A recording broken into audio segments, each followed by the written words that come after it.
Assalamu alaikum. This is Radio Sadaye, Hurriyet, Jammu, Kashmir. I am Ibn Salam with Kashmir Update. In Indian illegally occupied Jammu and Kashmir, complete shutdown will be observed in Srinagar and other parts of the territory on Tuesday against the visit of the Indian President Ramnath Kovind. The call for the strike has been given by the All Parties Hurriyat Conference. The All Parties Hurriyat Conference, in a statement, appealed to the freedom-loving people of Kashmir to impose civil curfew on the day, as the visit is a tantamount to rubbing salt on the bleeding wounds of Kashmiris. The Jammu and Kashmir Democratic Political Movement said that the visit of Ramnath Kovind is a ploy to give an impression to the world community that everything is okay in the occupied territory. It deplored that entire territory had been converted into a military garrison prior to the visit. Meanwhile, Indian troops, in their fresh act of state terrorism, martyred one more Kashmiri youth in Kulgam district. The youth was killed by troops during a violent cordon and search operation in Yaripora area of the district. To prevent people from staging protests, the authorities suspended internet services and blocked all entry and exit points of the area. In the same district, unidentified men snatched a rifle from a policeman at Khadwani crossing on the Srinagar-Jammu highway this afternoon.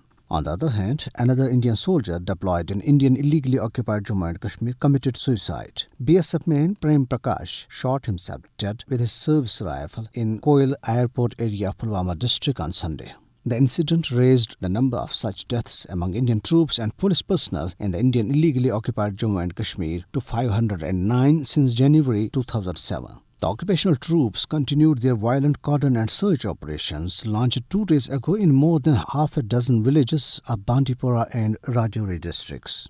All Parties Hurriyat Conference Assistant Secretary General Khwaja Firdoswani led a delegation to the families of the martyrs. The APHC leader on the occasion said that the Modi-led fascist regime has resumed the infamous ploy of catch and kill in nook and corner of the territory. The Jammu and Kashmir Democratic Freedom Party and Jammu and Kashmir Mass Movement, in their statements issued in Srinagar, expressed deep concern over the killings by the Indian troops in the territory. They urged the United Nations and international human rights organizations to take notice of the fresh killing spree unleashed by Indian troops in the occupied territory. The Jammu and Kashmir Civil Society Forum Chairman Abdul Qayyum Wani has expressed serious concern over the reported surveillance of phones of political leaders, journalists, activists and businessmen in the territory. The occupation authorities have once again imposed a strict weekend lockdown in Srinagar and other districts of the Kashmir Valley under the garb of preventing coronavirus from spreading.